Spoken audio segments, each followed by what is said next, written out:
दरअसल एक खबर नहीं बल्कि एक बहुत बड़ा खुलासा है। ये खुलासा दुनिया भर के 500 करोड़ मोबाइल फोन उपभोक्ताओं से जुड़ा हुआ है। यानी ये खबर दुनिया की 70% आबादी के लिए बहुत महत्वपूर्ण है। इसलिए आज हम भारत ही नहीं बल्कि अमेरिका, यूरोप और यूनाइटेड किंगडम में मौजूद डीएनए के तमाम दर्शकों से भी अपील करेंगे कि आप ये खबर बहुत ध्यान से देखें, क्योंकि इस विश्लेषण के बाद आपको पता चल जाएगा कि दुनिया की बड़ी बड़ी मोबाइल फोन कंपनियां कैसे कई वर्षों से आपके साथ एक बहुत बड़ा धोखा कर रही हैं और इन कंपनियों के लालच ने आपके साथ साथ आपके पूरे परिवार को भी खतरे में डाल दिया है। अगर मैं आपसे कहूं कि आपके मोबाइल फोन में सिर्फ टावर ही नहीं बल्कि ट्यूमर के भी सिग्नल हैं, तो शायद आपको यकीन नहीं होगा, लेकिन ये सच है। All India institute of medical sciences के एक नए रिसर्च से बहुत बड़ा खुलासा हुआ है। एम्स की तरफ से जारी की गई इस रिपोर्ट के मुताबिक 10 साल से भी ज्यादा समय तक मोबाइल फोन का इस्तेमाल करने से ब्रेन ट्यूमर का खतरा 33% बढ़ जाता है। जी हां, 33%। लेकिन आपको जानकर हैरानी होगी कि मोबाइल कंपनियों द्वारा कराई गई अलग अलग स्टडीज में हमेशा इस खतरे को कम करके दिखाया जाता है। मेरे पास एम्स की मदद से तैयार किए गए रिसर्च के कुछ महत्वपूर्ण अंश हैं। ये दरअसल एक मेटा एनालिसिस है, यानी एक ऐसा रिसर्च जिसे तैयार करते वक्त दुनिया में हुई अलग अलग स्टडीज का विश्लेषण भी किया गया है। इस रिसर्च के मुताबिक दुनिया भर में हुए ज्यादातर सरकारी रिसर्च में मोबाइल फोन से ब्रेन ट्यूमर के खतरे की बात कही गई है, लेकिन मोबाइल फोन इंडस्ट्री द्वारा किए गए रिसर्च में इस खतरे को हमेशा से कम करके आंका गया है। यानी पेड न्यूज की ही तरह एक तरह का पेड रिसर्च भी होता है, और ये सारे रिसर्च जो अभी तक आपने पढ़े और देखे, ये पेड रिसर्च थे जिसे कुछ कंपनियों को फायदा पहुंचाने के लिए तैयार किया जाता है। एम्स ने अपने मेटा एनालिसिस में यह भी पाया है कि जो स्टडीज मोबाइल फोन इंडस्ट्री द्वारा फंडेड हैं, उनकी गुणवत्ता अच्छी नहीं होती और ऐसी स्टडीज ज्यादातर मौकों पर किसी नतीजे पर भी नहीं पहुंचती हैं। आप कह सकते हैं कि ऐसी स्टडीज को सिर्फ उपभोक्ताओं को भ्रमित करने के लिए तैयार किया जाता है। ये तमाम स्टडीज, ये तमाम रिसर्च ऐसी होती हैं जिनमें मोबाइल फोन कंपनियां मिलावट करके जानकारी आप तक पहुंचाती हैं। मोबाइल फोन से इलेक्ट्रोमैग्नेटिक एनर्जी वेव्स निकलती हैं। International agency for research on cancer के मुताबिक ये तरंगें इंसानों में कैंसर का कारण बन सकती हैं और इनसे ब्रेन ट्यूमर भी हो सकता है।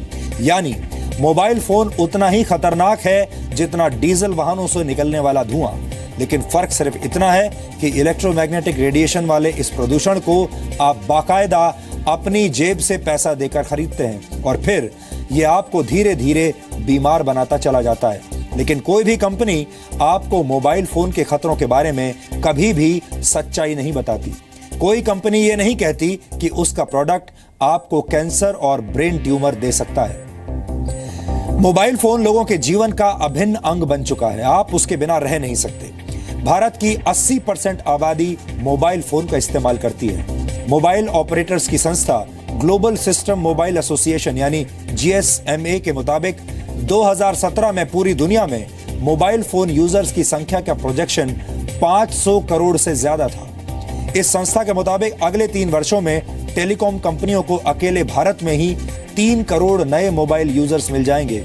यानी भारत में 100 करोड़ से भी ज्यादा लोगों पर मोबाइल फोन रेडिएशन से होने वाले कैंसर का खतरा है। छोटे बच्चों के हाथ में मोबाइल फोन्स देकर आप उन्हें गंभीर बीमारियां दे रहे हैं। इजराइल के हदासा मेडिकल कॉलेज की प्रोफेसर डॉक्टर देवरा डेविस लंबे समय से मोबाइल फोन रेडिएशन के खतरों पर रिसर्च कर रही है। डॉक्टर डेविस का कहना है कि मोबाइल फोन रेडिएशन से न सिर्फ कैंसर का खतरा बढ़ता है बल्कि पुरुषों में स्पर्म काउंट भी कम हो जाता है। इसके अलावा गर्भावस्था से गुजर रही महिलाओं के लिए यह रेडिएशन अच्छा नहीं होता।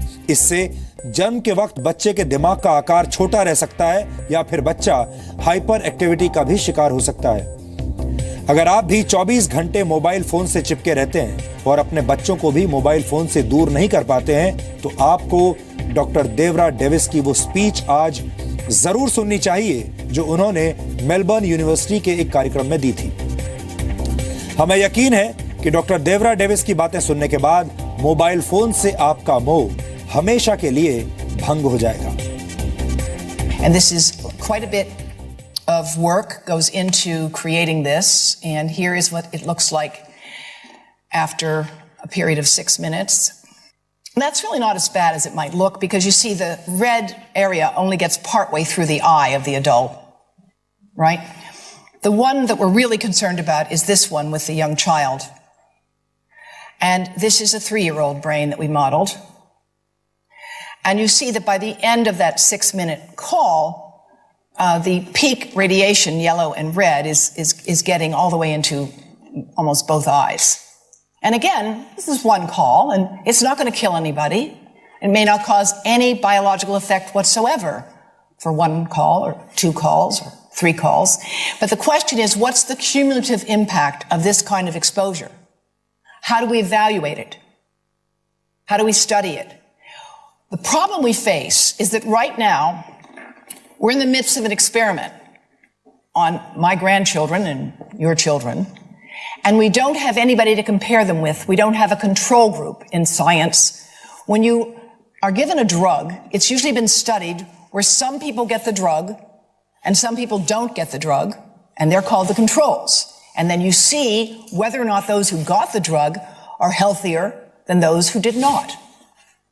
And when you get results, you can conclude, if there is a difference between the exposed and the control group, that your drug has worked. Well, when it comes to mobile phone radiation, we've lost our ability to have a true control group. Even now with young children, more than half of young children today have access to these devices.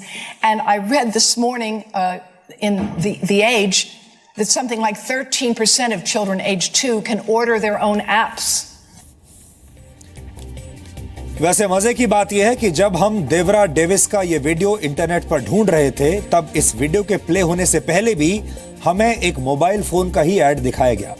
और हो सकता है कि DNA के दौरान break में भी आपको किसी न किसी मोबाइल फोन का ऐड दिखाया जाए, दिख जाए। आप में से बहुत सारे लोग इस वक्त डीएनए भी अपने अपने मोबाइल फोन्स पर ही देख रहे होंगे, लेकिन इसका मतलब ये नहीं है कि आपको मोबाइल फोन्स के खतरों के बारे में जानने का अधिकार नहीं है। हमने एम्स की रिपोर्ट और विशेषज्ञों से बातचीत के आधार पर एक रेडिएशन फ्री विश्लेषण आज तैयार किया है।